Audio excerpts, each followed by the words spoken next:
before I go buy my groceries, just blowing off some steam about The Last of Us. I'm a huge zombies fan. That's one of the greatest zombies games ever made. I mean, it is so good. I waited months and months just with anticipation. Oh, this series is gonna be so good. Been wanting this for years. How a live action The Last of Us, how good it would be. And I'm a very accepting person. Okay, I've had a few homosexual friends. It's not that I accept that sort of stuff. I've learned to stay away from them because they, it's like young women. They develop feelings for you, and you don't want to emotionally manipulate them. You don't like they. You can't be friends with people who are romantically inclined towards you, and if you can't reciprocate those feelings, it's best to just stay away from them because you're just emotionally damaging. And the friendship can be manipulative. And so the first episode of The Last of Us, epic. We got more time with Sarah. Sarah's black, but Joel's also Hispanic, so it's like, whatever, that works. And she played the part perfectly. Sarah, she even like, it was like watching the game. Nails the voice, gets even the accenting down of her voice on the parts. Like, I sell hardcore drugs. That scene, the crying, the death scene, everything was just played out so well. The second episode, epic. We finally got clickers. And we think that this is all gonna, they couldn't have picked a better, what's her name? Tess. Couldn't have picked a better Tess. They changed the story a little bit, yeah, because, truth be told, we don't really care to see all the filler of Joel just going around murdering a bunch of people. Depends on how you play the game. You can actually just sneak through the whole game. But for the most part, so they changed certain things, and that's fine. You gotta change certain things, like, except for the spores. I mean, if you want to talk about why fungus and mold would be a devastating apocalyptic issue, is because it would be like trying to remove all the mold on the planet. Like, imagine if you tried to get rid of all the mushrooms on planet Earth. You can't do it. That's why. It sneaks up on you. There's like one spore somewhere. Even if 30 years you don't touch anything and you stay in a little bubble and you go outside, that you sweep something, a spore awakens and it floats in the air, and then you inhale that. That's what makes it so scary. It's not just the in-your-face terror. That it's so simple, small, and it's terrifying. How do you beat this sort of thing? You think about it and you can't. You can't figure it out. That's why it's the best zombies plague ever invented. You can't figure out how to beat it. And I've designed my own zombie plague, and how that one could be indestructible too. And actually, I had a dream about it. I dreamt about it, and it was a movie. But I think I made a video about it. Because I'm not a writer. I'm never going to probably write it. I was writing it in my head, but anyway. So then we get to episode 3. And it's a gay romance drama.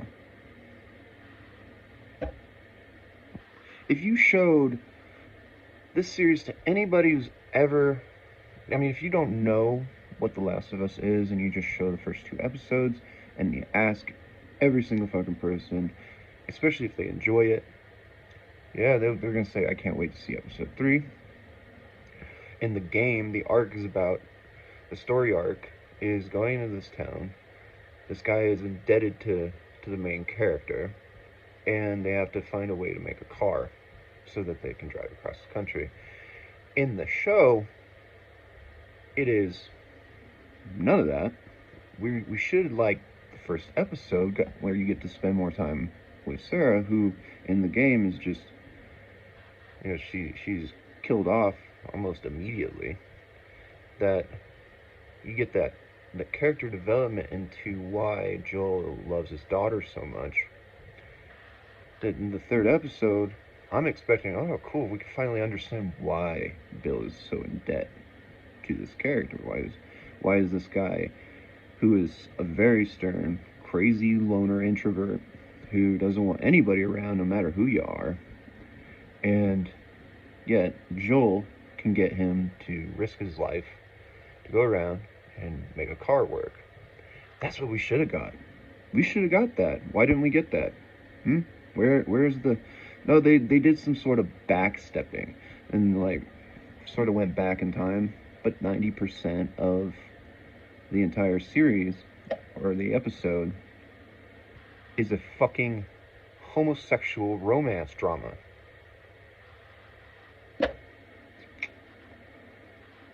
And I'm making this to explain, people need to understand something. I don't give a shit if you like dicks. I don't care. But you don't go around shoving it in my face that you like dicks. Like, if you're gonna watch porn, there's homosexual, there's a place and time. You can go to these places that we accept that you like that. Why don't you accept that we like the fucking horror and the zombies, the building the tension, this complex story? Somebody there, I mean, it's because it's just like Jim Parsons. What did he do to the Big Bang Theory? This is why people don't like homosexuals. And I've even changed my opinion about them over the years now, because you are psychologically ill. I feel for you, but it's just, I don't want to be around you. You know why? Because you develop borderline personality disorder. You're a sociopath. And the longer that you wait to be honest, you are emotionally manipulating people. And everything is about you. Because that's what this showed. Jim Parsons, before he came out of the closet, developed, one of the greatest sitcoms with a great supporting cast. And Kayla Cuoco, arguably, in that series, is just as important as Sheldon himself. If you just removed everybody else and just left the show with Sheldon, the show would not prolong. He could make like a mini series probably, but for the most part, yes, he is the most interesting character. But after season 12 years with these people, this guy who conveys this same sort of sociopathic nature decides that he needs to branch out more, and he blindsides, he goes behind everybody's back and destroys the sitcom because he needs to branch out more, and he hasn't at all. He could have done side work, plenty. They were gonna do 2 more seasons and go in the classic nature that we finally got a climax, a major climax, that where then you need to derail the drama and find a consistent platform and leave the series. That would have been brilliant. But these people, you can see it in his eyes, I swear, in the same way that you start to see this episode, is this overshadowing need. It's like that hungry kitten that just pushes all the others away so that they can't get food. Now that people are accepting of homosexuality, right, and it's being actually forced into, it can be a hate crime and all this other shit. You gotta understand, like, you this isn't about you. There's a time and a place for, you could have had a spin-off. I mean, you could have taken that and been like, all right. No, the entire episode. They want to force it into your face. This, whatever it is. No one cares that you're homosexual. We care about how it becomes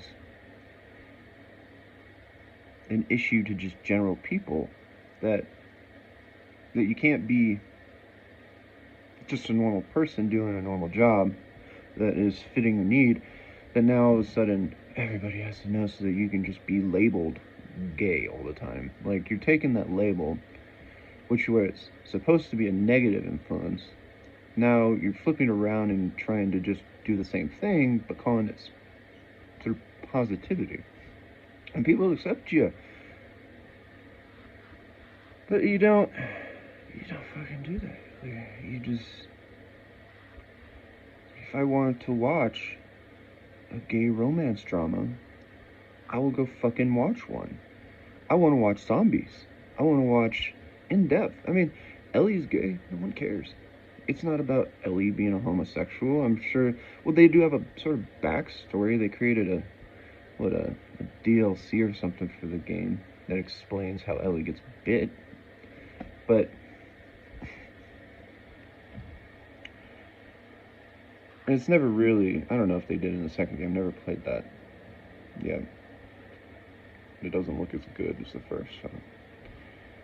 And it's left to speculation that Ellie's a homosexual, right? But the metaphor for The Last of Us is not homosexuality is a struggle. It's not saying that, oh, because we're homosexuals in the post-apocalypse, we can never find people to be around. So is Joel. He can never find anybody to love again. It's a metaphor for homosexuality not mattering. You understand what I mean? It doesn't matter because people don't care. Like, that you are just people surviving, and what you like is what you like. It doesn't matter. You just completely, somebody, I wonder who, they need to get all the credit so that we can just, like, yep, put you over here. You can go work on those projects, but leave the good stuff to the people that actually give a flying fuck about it and care about the audience. Because you don't go to a football game, right, and just derail the halftime show or something with, or you just like stop the football game in the middle of it and then you play soccer. Or I mean, what would be really gay in that metaphor? It's a fucking zombie film, man. It's horror. They're trying to build the tension of the post-apocalypse, and we're supposed to get them sneaking through a town trying to build a car, and why somebody would risk their life. Instead, we got none of that. We got no connection. Ellie never meets the guy, so there's no funny moments.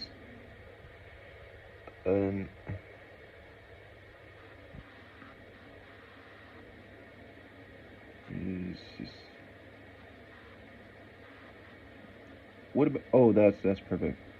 Kitchen. I think it's Kitchen Nightmares, where Gordon Ramsay goes to like a pub or something. No, he turns it into a pub. It's a barbecue joint, and there's belly dancers. So you're there, you're eating barbecue, and aside from their food supposed to be just atrocious, that you're there to enjoy. You go to enjoy barbecue, and people come out and play sitar music and belly dance for you. Where are the critics? Where are the people who are going to be honest about this?